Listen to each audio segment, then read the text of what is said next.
जिनके कहने पे चली थी आज़ादी की आंधी, फिर क्यों कहते हैं मजबूरी का नाम महात्मा गांधी। ना इस पार की ना उस पार की आज बात करेंगे गांधी के विचार की, न लेफ्ट विंग की न राइट विंग की और ना इस सेंटर के विंग की। आज तो बात करेंगे आज़ादी के उस मेंटर के विंग की, उस मेंटर के विंग की।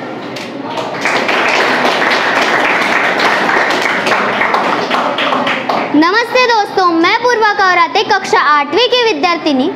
एक गुजराती बिजनेसमैन हुआ करते थे दादा अब्दुल्ला। बात थी 1905-1906 की और वो बहुत परेशान थे। उनको कोई बिजनेस नहीं मिल रहा था। इंडिया में गांधी बहुत परेशान थे, उनको भी कोई बिजनेस नहीं मिल रहा था। तो वो बोले कि आप साउथ अफ्रीका आ जाओ, मेरा केस लड़ो। और उन्होंने वहाँ पे उनकी टिकट करा दी। जब गांधी फर्स्ट क्लास में ट्रैवल कर रहे थे तो वहाँ पे अंग्रेजों को बड़ा बुरा लगा। वो बोले गांधी काला आदमी फर्स्ट क्लास में बैठेगा, चल निकल बाहर। और उन्होंने उनको ट्रेन से फेंक दिया। उनको बहुत बुरा लगा लेकिन वो कुछ बोले नहीं।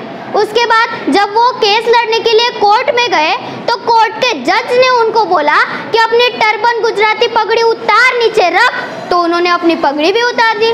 वो वही रहे, सहते रहे। उनकी कई बार बेइज्जती हुई, वो सहते रहे। दो कारण, एक तो पैसों की कमी थी और दूसरा दादा अब्दुल्ला को 1 साल का वचन देकर आए थे कि 1 साल तक आपकी केस लड़ूंगा। बाद में गांधी हेरोई बार में हीरो की तरह निकल कर आए और उन्होंने पहली बार साउथ अफ्रीका में डिसओबीडियंस मूवमेंट लीड किया। उसके बाद पूरी दुनिया गांधी की तारीफ करने लगा। यहाँ तक कि गोपाल कृष्ण गोखले ने तो उनको इंडिया में वापस बुलाया कि आप इंडिया में आओ, इंडिया में मूवमेंट क्रिएट करो। देखो, दिए गए वचन को पूरा करने के लिए ट्रेन से भी फेंके गए, अपनी पगड़ी भी उतारनी पड़ी, खूब बेइज्जती हुई, वो सहते रहे।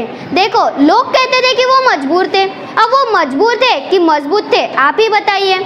आइंस्टाइन उनको अपना गुरु मानते थे, टैगोर ने उनको महात्मा की उपाधि दी और सुभाष चंद्र बोस ने उनको फादर ऑफ नेशन बोला। 150 से ज़्यादा देशों में 800 से ज़्यादा डाक की पोस्टल टिकट्स उनके नाम पे है। 70 से ज़्यादा देशों में उनकी मूर्तियां हैं। 90,000 से ज़्यादा किताबें उनके नाम पे है। नारायण मूर्ति से पूछा इन्फोसिस का इंस्पिरेशन कौन, तो बोले गांधी। वर्गीस कुरियन ने अपना कोऑपरेटिव मूवमेंट अमूल गांधी को दे दिया। दोस्तों, मजबूत व्यक्ति कौन होता है? मजबूत व्यक्ति वो होता है जिनके पास ये 3 चीज़ें हो, पेशेंस, टॉलरेंस एंड मॉडेस्टी।